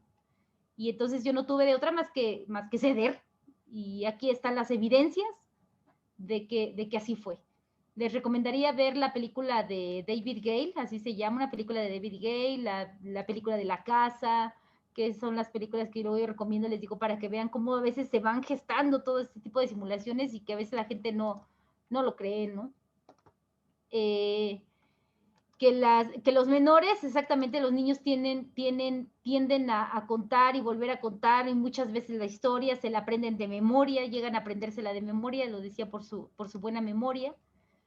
Y bueno, el tema de la pericial en casos de delitos sexuales, pues también implicaría la valoración de ese daño, evaluación de esa evaluación del daño psicológico. Les decía yo que aquí en la Ciudad de México se me hace que es una muy buena estrategia la que tienen la Fiscalía, porque hace una primera evaluación muy escueta, con muy poco tiempo, con solamente observación y entrevista, y luego el Centro de Terapia de Apoyo hace una evaluación psicológica, ya ahora evaluando daño psicológico, le llaman evaluar el daño moral que ahora estas personas presentan, y entonces empiezan a hablar y hay incongruencias, y diré cuáles podrían ser esas incongruencias. Se entendería que el daño psicológico pues sería una alteración clínica precisamente aguda derivada de un evento extremadamente violento, como bien lo puede ser una situación de una violación, una agresión sexual, porque es algo precisamente que inesperado, extraordinario, repentino. Entonces lo que deberíamos de buscar nosotros es, y lo que ustedes como abogados, nosotros lo buscamos y lo que ustedes esperan abogados, es que exactamente exista ese nexo causal entre ese daño psicológico y el evento que por el cual está sucediendo, ¿no? Les decía yo, desde temas sexuales, tortura, bueno, robos, que es lo que nosotros evaluamos, entonces debería de existir esta situación. Pero el psicólogo se puede equivocar. Si no hace una buena entrevista, y a veces el daño psicológico va derivado de historias de vida. Entonces, yo siempre he dicho, a ver, ¿qué le vas a atribuir? ¿Qué daño psicológico y qué de la persona le vas a atribuir al evento, es decir, a esa violación, a esa agresión, a ese delito? ¿Y qué cosas ya teníamos de fábrica? Siempre he dicho, no somos perfectos, señores, no somos personas perfectas. Entonces, de repente ya traemos en nuestra vida, sobre todo cuando hablamos ya y cuando evaluamos a personas adultas, de niños no, de niños sí, pero siempre y cuando estén como en una dinámica conflictiva familiar. El niño le afecta, ya les dije, problemas económicos, problemas de papás, ver la violencia que se ejerce entre papá y mamá, la separación entre ellos, que mamá tenga otra pareja, que papá tenga otra pareja, todo eso les afecta a los niños. Que mucha gente diga, no, ni cuenta se da. No, sí se dan cuenta y sí les afecta. Entonces, eso puede ser un tema de afectación emocional para ellos, pero ¿qué cosa tiene ahora el niño que sea derivado de la agresión sexual? Entonces, tendremos que aprender a diferenciar. Y en el caso de los adultos, peor, porque no solamente ya vivimos quizás el divorcio de nuestros papás, ya ahora nosotros somos quizás los agresores, las víctimas, tenemos temas ya de trastornos mentales, quizás trastornos de personalidad, ya hemos vivido muchas cosas, puede ser que ya tengamos eventos previos de traumáticos de nuestra vida, propios de nuestra historia de vida. Incluso los eventos traumáticos pueden ser las crisis precisamente que se presentan como parte de nuestra historia, muertes, embarazos, bla, bla, bla, ¿no? Entonces todo eso puede llevar a no a evaluar adecuadamente el daño. Pero el daño tenemos que considerar que ahí tenemos, todas las personas tienen factores de protección y tienen factores de vulnerabilidad. Es decir, que no podemos esperar que el daño le afecte a todos por igual. Ese es un error también, pensar que, que toda la gente debe de sufrir por una muerte. Tenemos el error de pensar, y más, por ejemplo, en casos de tortura, muchos peritos cometen el error de decir, la persona no fue torturada toda vez que no presenta estrés postraumático, ¿no? Esas son sus conclusiones. Estamos mal. En casos de delitos sexuales, la persona, y se vuelve incongruente cuando el perito hace la valoración y determina cuántas terapias psicológicas deberá de tener la persona derivado de esa agresión sexual. Para empezar, me da a veces una cantidad. Lo que ustedes deben de saber es que el costo de actualizado, este es del año pasado, no busqué, ya no me dio tiempo de buscar el de este año, pero el del año pasado era del costo de la terapia de 1,291 pesos conforme al diario oficial de la Federación.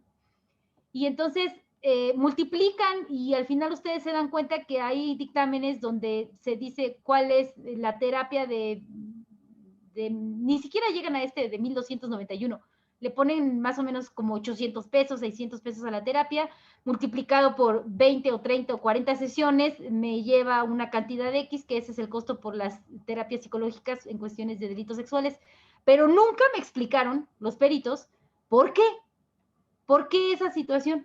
Y a veces me resulta incongruente porque me están relatando agresiones sexuales muy violentas, donde son frecuentes, donde fue por una persona conocida, y no me explican cómo impactó específicamente a esa persona, a ese niño, a ese adolescente, y qué factores tuvo de protección y de vulnerabilidad para ese estrés o para ese daño, ¿no? Entonces, y eso puede ser muchos factores, ¿no? Tanto del contexto donde vives, la escuela, escolares, familiares, o sea, ¿qué factores tiene esa persona para que pudiera tener esta situación? Y decía yo hace rato, el tema de los tiempos para nosotros es importante porque el daño, las secuelas psicológicas cursan un proceso a corto, a mediano y a largo plazo. Entonces, no es lo mismo evaluar a una persona a horas de que ha sufrido un evento traumático como lo puede ser una agresión sexual, a mediano plazo, que estamos hablando aproximadamente de un mes, y a largo plazo, como les digo, que a veces me ponen a evaluar 4 años después. Entonces, y bueno, en temas de tortura ni les cuento, hasta 10 y 12 años después del tema de la tortura, ¿no? Entonces, evaluar estos procesos, evaluar estos tiempos, va a implicar temas de evaluar el discurso, de evaluar los factores de vulnerabilidad, de protección, de cosas que pasaron quizás en ese momento, que le pudieron llevar a que su proceso de victimización no fuera tan impactante, a que a lo mejor fue al revés, quizás le impactó todavía muchísimo más. Como psicólogos, sabemos que a veces a corto plazo y ante una actitud como esta, precisamente como esta que estoy bien manejando aquí en la imagen, sería imposible aplicar entrevistas o pruebas psicológicas. Sin embargo, eso tampoco lo explican los peritos. Yo no es que obligue a los peritos de las fiscalías, es que tienes que aplicar forzosamente pruebas psicológicas. Y me dicen ellos, es que ¿cómo quieres si la víctima ve como, o sea, imagínate una actitud como esta? Pues no lo apliques pruebas psicológicas. Descríbeme a la persona, descríbeme su comportamiento, pregúntale sobre sus pensamientos, dime cómo la encuentras, está embotada esa persona, está ensimismada, exactamente, está hecha ahorita, está protegiendo. ¿Tú crees que va a estar disponible para contestar una prueba psicológica? No, no está, pero también tú cometes el error de no describir perfectamente qué es lo que está pasando con ella. Entonces, no es que yo me obligue o me oponga o sea inflexible ante ese tipo de situaciones, ¿no? Pero no me explican por qué no lo hicieron a corto plazo y por qué si la víctima se presentó un mes después, ¿qué pasó en ese mes? ¿Qué pudo haber? ¿Qué factores de contaminación al discurso? A su, ¿por qué se presentó? ¿Qué red de apoyo tiene? Y a muy largo plazo, digo, ya ahí todavía hay que investigar más cosas, ¿no? Entonces, eso es lo que yo quiero dejarles. No sé si tenemos tiempo, o Delia, podemos interactuar un poquito para saber si tienen preguntas, dudas. Les dejo mis teléfonos y mi número, Claro. perdón, número y el correo electrónico, psicología bueno, sin acento, porque si no. Excelente. Entonces, ahí están y bueno, cualquier duda, cualquier comentario, ahí está el tema. Y no sé si ahorita pudiéramos interactuar, Delia, o qué hacemos. Sí, ¿Sí maestra, podemos tener adelante, preguntas? si gusta, sin ningún problema, podríamos empezar a interactuar con los alumnos, sobre todo los que tenemos aquí en la plataforma de Zoom. Ah, Pueden, ya sí tenemos preguntas. Y es que no las alcanzaba yo a ver. aquí está, en el chat, pero, a ver, Ah, la prueba irreproducible, exactamente, Alma, irreproducible. Ajá, es la prueba irreproducible. ¿Se puede determinar la cantidad de terapias después de un suceso? Sí, claro, la cantidad de terapias de un suceso se puede determinar exactamente a partir del daño psicológico.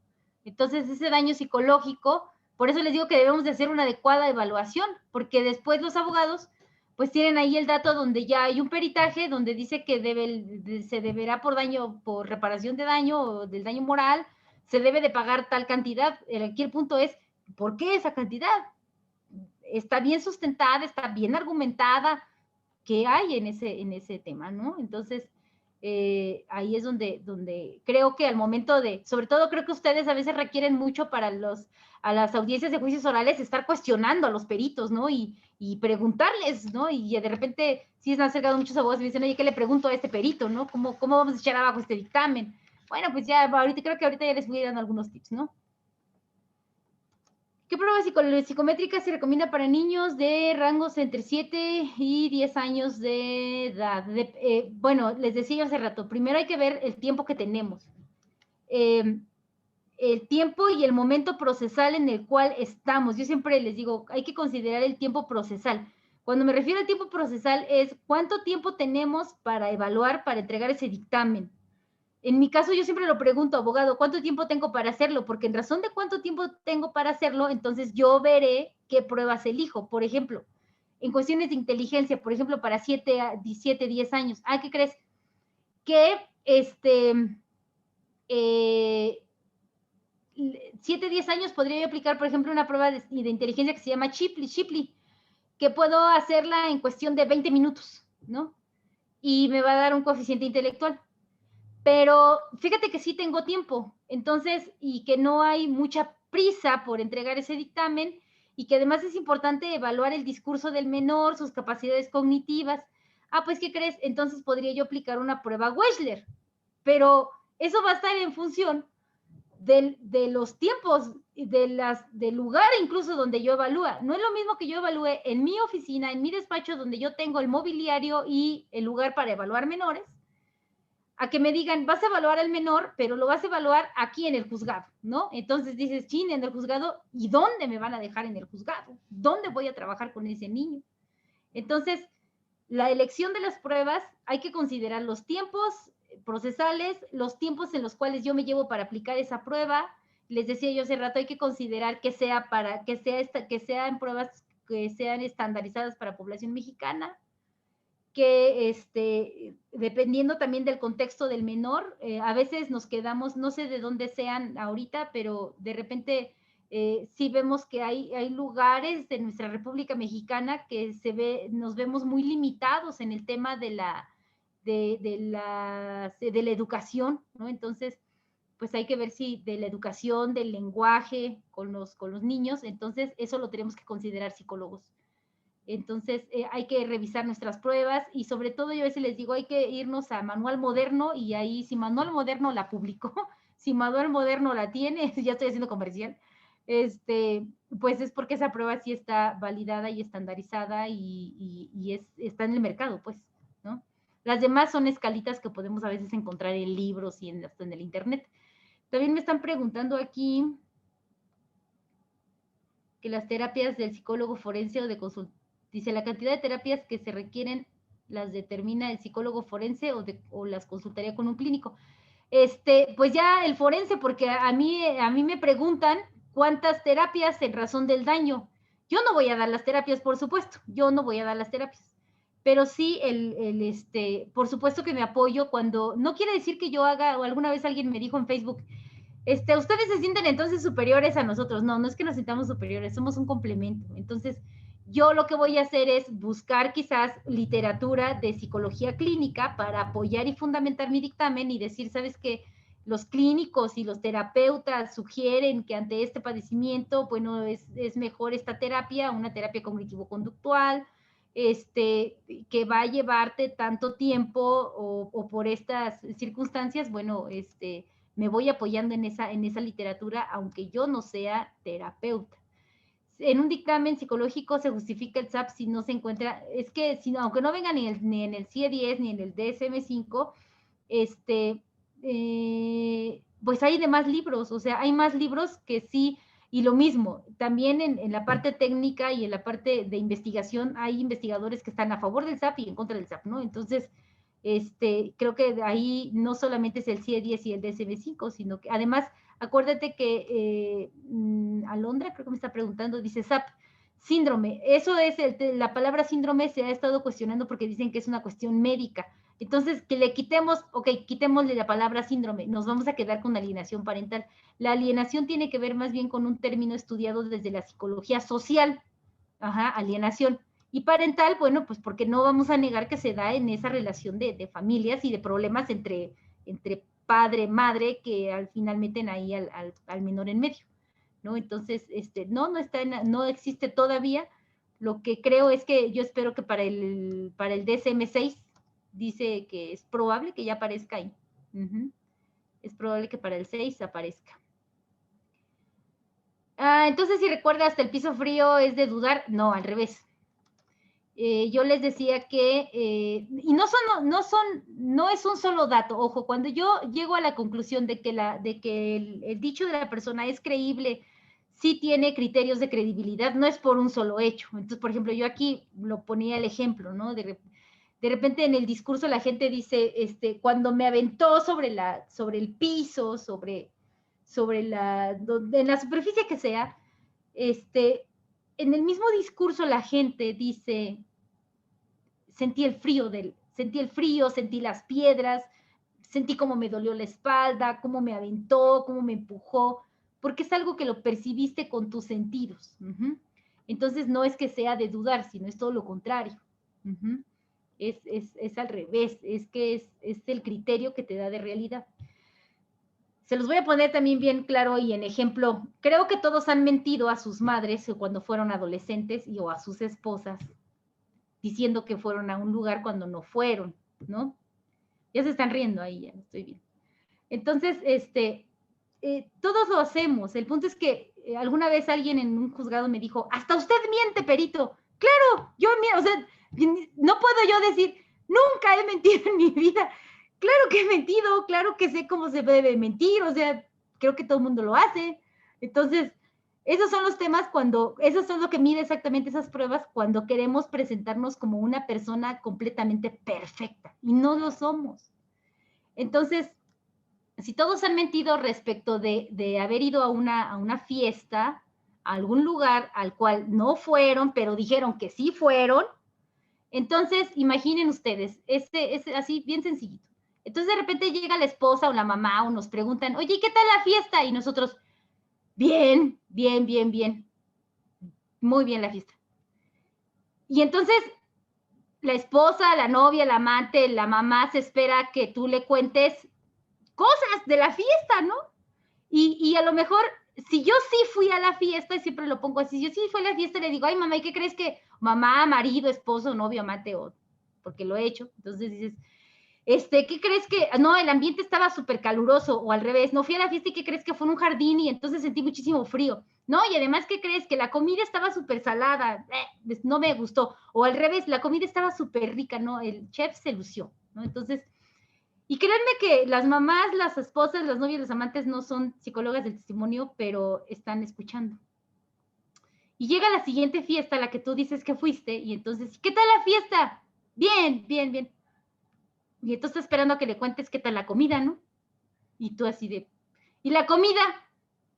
Ah, la comida, como no fui a la fiesta, no sé si la comida estuvo salada, buena, rica. Entonces, la comida, pues X. Y los demás, y entonces están esperando que les cuentes más detalles superfluos que te da criterio de realidad. Y entonces, justamente es donde vienen las conductas del mentiroso. Entonces es, ay, ¿qué crees? Estoy bien cansada, estoy bien cansado. Tengo mucho trabajo, ya mejor luego platicamos de la fiesta, ¿no? Ahí nos vemos, adiós, ya mejor ya me voy. Y si te vas y la otra cuestiona, oye, ¿por qué ahora no me quieres contestar? Entonces ya viene el enojo, ya vas a empezar de celosa, de celoso, y entonces, pues ahí, señores, es cuando justamente nos agarran en la movida. Entonces, eso es como los detalles que te llevan, que le llaman estos criterios de realidad, y que se van viendo, pero no solamente es lo único, o sea, hay muchas cosas. Yo les digo, siempre es haber analizado la carpeta, es justamente esa entrevista, justamente es el haber hecho análisis de los procesos cognitivos, justamente es también ver la congruencia de muchos elementos, no solamente eso, no se vayan a quedar con ese punto de, pues entonces ya voy a agarrar a alguien en la mentira, ¿no? Entonces, no, además, yo les decía hace rato, es una cuestión de ética y es una cuestión profesional, no podría yo decir, esto que yo platico, pues es como de lo común que vivimos, pero ya en un peritaje no podemos considerarlo nada más así a la deriva, debemos de argumentar y de explicar. ¿Qué pasa cuando la víctima es mayor de edad, pero no hizo la denuncia hasta después de varios años en donde se le acusa de violación? Yo creo que eso la pueden manejar más los abogados, porque de repente sí, efectivamente pasa que las víctimas ya son mayores cuando denuncian, pero pasó cuando son menores.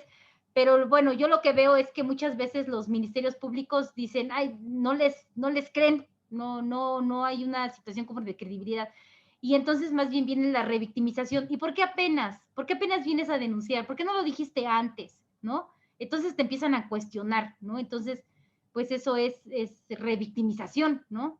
En vez de que vean con otra perspectiva, a veces una perspectiva de género, porque si es una mujer que fue agredida sexualmente por quizás un conocido y no tuvo el valor para decirlo, o algo pasó y hasta después tuvo conciencia plena de que eso era una agresión y no eran cariñitos o no eran cosas buenas, pues entonces se dio valor para hablarlo, pero no podríamos cuestionarlo. Pero bueno, ahí ya sería, cada caso es diferente. Y también pasa, y también he visto asuntos donde de repente hay peleas por herencias y entonces dicen, ya me acordé que mi abuelo me abusó sexualmente, ¿no? Entonces, dices, no, a ver, espérate, eso tampoco debería de ser. Y ves, y sí hay datos donde tienes el antecedente jurídico de que traen un conflicto por un terreno, por una casa, por herencias, ¿no? Entonces, y de repente surge el dato de una agresión donde dices, ya me acordé que mi abuelito me tocaba, ¿no? Entonces, en cuanto a las técnicas que se aplican para obtener información ante la imposibilidad de aplicar pruebas como el estado en el que la persona, ¿cómo se respaldan? Yo siempre he dicho con teoría. Si el perito no le pone fundamento teórico a sus dictámenes, de repente yo no sé cómo, o sea, no es que Norma lo diga, no es que a Norma se le ocurrió, es que Norma dice que esa víctima se encuentra embotada cognitivamente y eso tiene un sustento teórico. Y hay un autor y hay un libro muy específico donde quizás me habla de estas situaciones estresantes, de que la gente no puede hablarlo. Soy terapeuta de juego. Soy terapeuta de juego. Ya, soy terapeuta. Sí, como terapeuta, pues eso lo puedes explicar. Si es un dictamen, por supuesto, tiene que ir bien fundamentado. Luis Miguel dice, Luis Manuel, cuando te piden determinar el estado emocional a base de los hechos se denuncia, las pruebas psicométricas por las que mencionó es como cuestión de coeficiente para poder encontrar indicadores emocionales. No, acuérdense que las pruebas psicológicas, nosotros evaluamos por áreas, evaluamos la inteligencia, evaluamos la personalidad, evaluamos aspectos sociales y aspectos emocionales. Entonces, cada prueba, psicólogos, pues ya saben ustedes que cada prueba tiene variables psicológicas que evalúa. Entonces, deberíamos de explorar todas estas áreas para ver cómo se comporta o a qué dato, y que debería de haber una congruencia. Yo siempre he dicho, debe haber una congruencia. Si emocionalmente lo encuentro afectado, entonces quizás cognitivamente hay un déficit. Hay clientes que me han dicho, oye, ¿por qué me pones inteligencia inferior al término medio? Yo no me considero tan tonto. Entonces le digo, no es que no seas tonto, es que el momento por el cual estás atravesando, que es lo que tendría que explicar, el momento por el cual estás atravesando es tan impactante, te está bloqueando quizás tus procesos cognitivos, estos que les digo, apréndanselos: memoria, atención, lenguaje, pensamiento. Entonces se bloquean, se atrofian, y entonces pues tú no puedes responder la prueba adecuadamente. Y qué bueno, porque eso a mí me habla de una congruencia de resultados. Sería a veces ilógico que me puntúan inteligencia y tienen una excelente memoria y me dice que se encuentra emocionalmente alterado. Entonces de repente yo también ahí mi signo de interrogación, digo, a ver, aquí hay algo que no me checa, porque ¿cómo explicas que la persona tiene sus capacidades cognitivas al 100, pero emocionalmente me dice que se siente muy mal? Eso también yo se los pongo en un ejemplo muy cotidiano y que los podemos dar cuenta. ¿Dónde están las llaves? O sea, el tema de las llaves. Y cuando te distraes un poco, estás estresado, estás ansioso, estás deprimido, ¿dónde dejé las llaves? Entonces empiezas a preguntarte dónde dejaste las llaves, y las llaves las traes aquí en la mano. Entonces, no fuiste capaz de poner atención a que las llaves estaban aquí en tus manos, o las traías aquí colgadas. Yo me las cuelgo mejor porque ya siempre ando así como muy embotada. Mejor me cuelgo las llaves aquí para saber que aquí las tengo, o aquí en la mano. Y entonces, ese es un ejemplo bien sencillo de la vida cotidiana, donde ante una situación de presión psicológica, de estrés, de ansiedad que pudiéramos estar pasando, de estado de un momento, se nos va a poner atención a esas situaciones. Entonces, por eso psicólogos tenemos que evaluar varias cosas. En el caso cuando nos contaba del kinder, ¿por qué solo a 8 niños se entrevistó y existió una coerción en el discurso de los niños?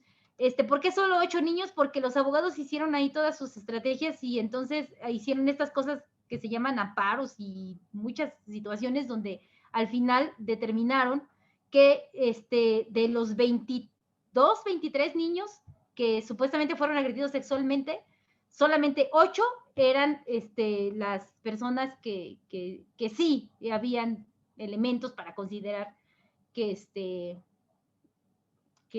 eran víctimas de esta agresión sexual. Entonces, y lamentablemente les diré que nuestros clientes fueron sentenciados a 100 y tantos años de prisión, porque pues la jueza dijo que sí, que era creíble y que era factible todo lo que la fiscalía había dicho.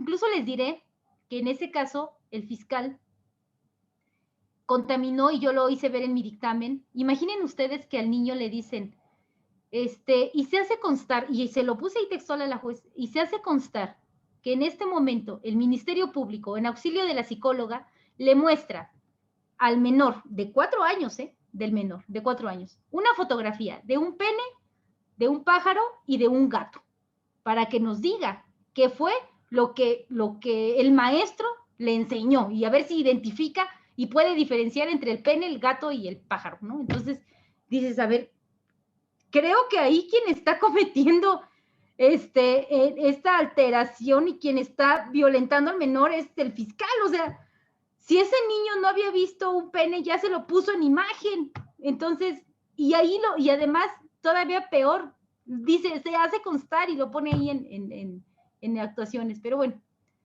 ese caso fue muy, muy frustrante para la defensa. Puedo preguntar directamente sobre una duda. Se puede evaluar al imputado por un supuesto abuso sexual, ¿tiene algún objetivo? Por supuesto que evaluar al imputado tiene un objetivo. En mi caso, yo como perito siempre les sugiero a los abogados que que hay que valorar al imputado para determinar exactamente si tiene un perfil o no de un agresor sexual. Un agresor sexual tiene rasgos muy específicos. Un agresor sexual tiene ciertas patologías. Un agresor sexual, y los libros también lo dicen, no lo dice Norma, ahí vienen sus criterios. Entonces, bueno, pues hay que ir a descartar, y es ahí cuando yo al evaluado le digo, señor, ¿qué cree que hoy tengo que hablar con usted de temas sexuales? Porque usted está siendo acusado de un delito sexual. Entonces, lo que tenemos que hablar es de su vida sexual. Entonces, ahí vamos hablando igual en la entrevista, pruebas psicológicas, ingresar a reclusorio, porque casi todos están en reclusorios, y hacemos esa valoración. El testigo muchísimas veces ya llegó contaminado y eso se tiene que evaluar. Sí se tiene que evaluar y lo tenemos que considerarlo como probabilidad. Tips o cómo podemos hacer un buen dictamen, pues con lo que ya les dije, o sea, de verdad, tómeselo en serio en el sentido de cómo podemos hacer un buen dictamen. Por supuesto que usted tiene que estar preparado, tiene que tener un respaldo teórico que lleve su dictamen, entrevistas que tengan también un sustento, que se graben esas entrevistas, que podamos hacer un trabajo con tiempo. Yo siempre he dicho, no sé cómo se atreven a decir en las fiscalías que hacen dictámenes en cuestión de minutos, ¿no? Y cuando después de que tienes ya 20, 30 dictámenes y ya a lo largo de 17 años tengo no sé cuántos dictámenes ahí almacenados en la oficina de las fiscalías, te das cuenta que son machotes, que son formatos, que es lo mismo en todos los dictámenes, ¿no? Entonces, eso no sería un buen dictamen, ¿no? Entonces, eso es lo que pasa, eso es lo que pasa en el tema de los delitos sexuales, en el tema de las periciales. Yo espero que haya generado dudas para los psicólogos, motivación para que les estudien, y motivación para el caso de los abogados de que también estudien un poquito de la psicología y puedan exactamente hacer que se pueda, puedan ustedes hacer adecuadas preguntas al momento de contrainterrogarlos, porque ustedes son quienes contrainterrogan, ¿no? Entonces, bibliografía, hay un libro de bibliografía de Marshall se llama el agresor sexual, hay muchísimos libros en relación al tema de los delitos sexuales. Hay otro libro que se llama Conversando con un pederasta, ¿no? Entonces ese de Conversando con un pederasta pues también te da datos. Incluso yo les diría, lean el libro de Lolita, la novela de Lolita. No sé si la han escuchado, la Lolita. Entonces escuchas esas distorsiones cognitivas que tiene la persona que le gustan los niños, que se satisface sexualmente con los niños. Entonces, hasta la novela, los libros, pero sí hay de los relacionados para poder conocer cuál exactamente son el perfil del agresor sexual. Sí, claro que sí. La bibliografía, desde Cantón Duarte. Cantón Duarte tiene un libro que yo les sugiero tanto para abogados como psicólogos, porque ese libro habla más como de entrevistas, evaluación de testimonio, sí, un poco de secuelas. Fíjense que tenemos un problema, abogados, nosotros los psicólogos. Hemos escrito mucho sobre temas de clínicos, es decir, de cómo tratar a una víctima, de cómo dar terapia, pero pocos han escrito sobre esto de la psicología del testimonio. Y a lo mejor sí, si lo buscamos en autores españoles, yo creo que sí. Manzanero, por ejemplo, en Psicología del Testimonio, Echeburúa también es otro autor español. Cantón Duarte, les decía, tiene un libro que se llama Guía para la Evaluación del Abuso Sexual, y ese libro sí habla de aspectos clínicos, pero creo que se centra más en el testimonio, en las entrevistas, en las técnicas, en la sugestibilidad, en por qué no debemos de ocupar, por ejemplo, los psicólogos, estos famosos, que me imagino abogados que también han escuchado, los famosos muñecos anatómicos.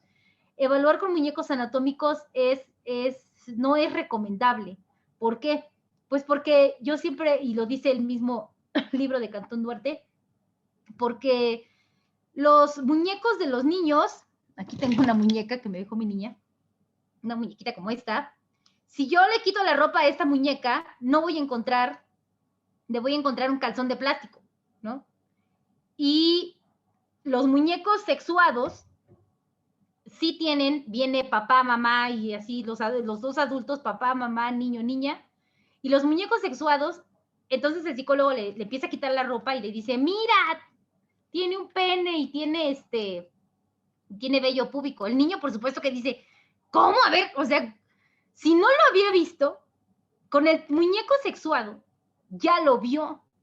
Entonces, es una forma de manipular y por supuesto, luego el psicólogo en dictámenes dicen, y el niño le llamó la atención y el niño puso mucha atención en los genitales del hombre, del muñeco que representa al hombre. Bueno, ¿y cómo diablos no le va a presentar atención si todos estos muñecos no traen órganos genitales ni tienen vello púbico? O sea, todas las muñequitas de mi hija, muñecas y muñecos, no tienen. O ni a Iron Man, aunque le quite el traje, a Iron Man no se le ve nada. Entonces, no son así los juguetes, ¿no? No son así los juguetes. Entonces, ¿por qué presentar muñecos sexuados en una primera entrevista y en este tipo de situaciones y luego decir de manera, me parece tendenciosa, el niño le puso, en el dictamen ponerle ahí, el niño le puso muchísima atención al órgano genital, ¿no? Y ahí, ¿no? Y tocó los genitales del muñeco hombre. Pues sí, pues sus muñecos no tienen genitales, ¿cómo no le va a llamar la atención? Bueno, pues así las cosas. Entonces, gracias por su tiempo y por todo el tiempo que estuvimos aquí. Y bueno, pues ahí están mis datos. Si requieren de alguna otra información, pues ahí estoy para servirles, ¿no? Entonces, ahí estamos. Maestra, muchas gracias nuevamente por su aportación. Nos enriqueció en demasía, Espero que tanto, los haya dejado con dudas, no, con bastante. ganas de buscar.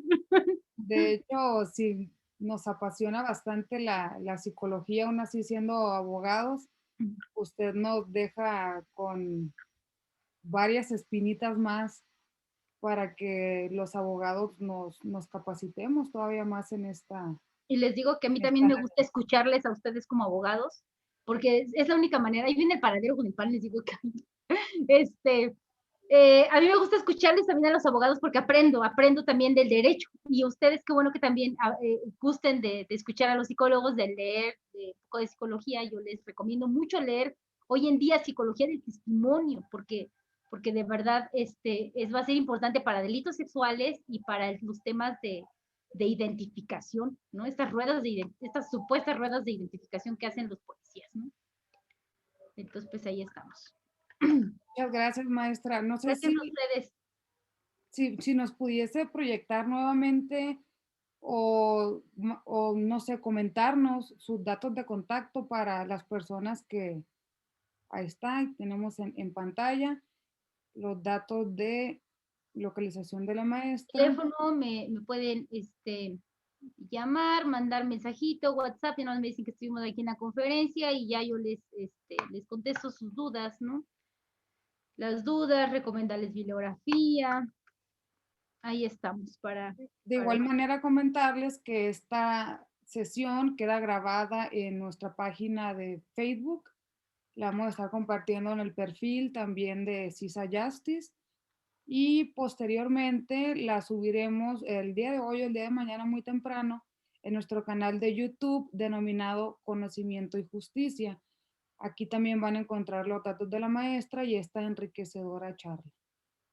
Maestra, nuevamente muchas gracias. Felicidades por esta aportación, felicidades por lo que usted representa en el ámbito de la psicología jurídica también. Gracias. Deja con muchas inquietudes, pero también nos deja mucho conocimiento el día de hoy, esta noche. Muy Les bien. voy a recordar que Sí. derivado de esta charla, ustedes pueden adquirir su constancia electrónica. Esta constancia electrónica la pueden adquirir a partir de hoy. Tendrían una semana prácticamente para poder solicitarla al mismo número en la que solicitaron ustedes el link de acceso a esta plática. El número sería el 55 45 70 83 20 y ya les daría yo los pormenores para solicitar y adquirir su constancia electrónica. También rápidamente les voy a A ver, les voy a compartir pantalla. Esto es muy breve. ¿Voy a compartir? Muchas gracias, maestra. Para hacerles, a ver, ahí se ve. Quiero que se vea algo que dice diplomado online. ¿Sí lo tenemos en pantalla? Sí. Ok. Bueno, tenemos esta oferta académica que es un diplomado en línea mediante esta plataforma Zoom que lo va a impartir el juez de control Irving Michel Fernández García, de la Ciudad de México el juez, y nos va a enseñar acerca de todas las etapas del procedimiento penal acusatorio. Nosotros iniciamos el 3 de febrero. Los horarios son de 8 a 10 de la noche, hora Ciudad de México, y si alguno de ustedes está interesado, también puede solicitar informes a este mismo número que aparece aquí abajo, es el mismo 4570-8320. Y si hacen mención que vieron esta publicación en esta conferencia, les podremos hacer un descuento adicional. También queremos comprometer aquí a la maestra vía Facebook y vía Zoom para que nos imparta algún curso, algún diplomado. Ya lo estaríamos platicando de forma privada con ella. Para igual, si están interesados, nos manden un mensajito y organicemos un buen grupo de alumnos para que la maestra se haga cargo del mismo. Sí, como de temas muy específicos, ¿no? Así es, maestra, ya usted nos indicaría, usted es la buena aquí. Gracias. Pues lo echaríamos a andar con todo el gusto y con toda su experiencia sobre todo. Vale. Les voy a abrir, bueno, antes que nada, maestra, un mensaje, unas palabras de despedida para sus alumnos. Pues gracias a ustedes, gracias por gente conocida, mucha gente conocida que estoy viendo aquí, y me da gusto que estemos en este momento. Y bueno, que se interesen, yo les insisto, gracias que los abogados sobre todo los abogados, gracias que se interesan en el tema de psicología, y gracias a los psicólogos que quieren seguir aprendiendo más del ámbito forense. Y bueno, pues, ¿qué les puedo decir? Pues que se cuiden mucho porque, estas cosas están bien difíciles. Este momento está bien difícil. Y bueno, pues algún día nos conoceremos en persona, ¿no? Y gracias a todos. Y gracias a ustedes por invitarme, por supuesto. Al contrario, maestra, gracias a usted. Sabe que es un gusto tenerla con nosotros. Se le admira y se le respeta en demasía.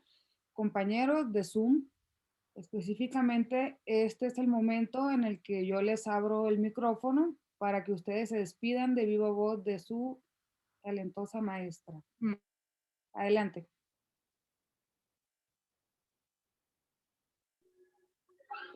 Gracias, mi maestra, por Gracias, maestra. Gracias. Nos vemos. Muchas gracias, Nos vemos pronto. profesora. Gracias por la aportación. Muy buenas noches. Un honor ser su alumna, maestra.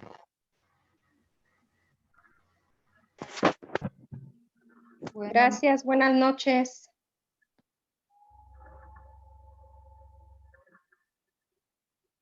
maestra, creo que su micrófono está silenciado. Ay, creo que sí. Les decía que se cuiden de esta maldita pandemia, que los quiero mucho y adiós mis niños, y a todos los que son mis alumnos. Gracias. Adiós, abogados. Bueno, nos vemos. Buena mancuerna un día de estos. Claro que sí, maestra. Muchas gracias a todos. Gracias, maestra, nuevamente. Que tengan excelente noche. Cuídense mucho. Nos vemos hasta la próxima. Voy a ver si alcanzo la mañana para cenar. Bye, bye. Gracias. Adiós, hasta la próxima.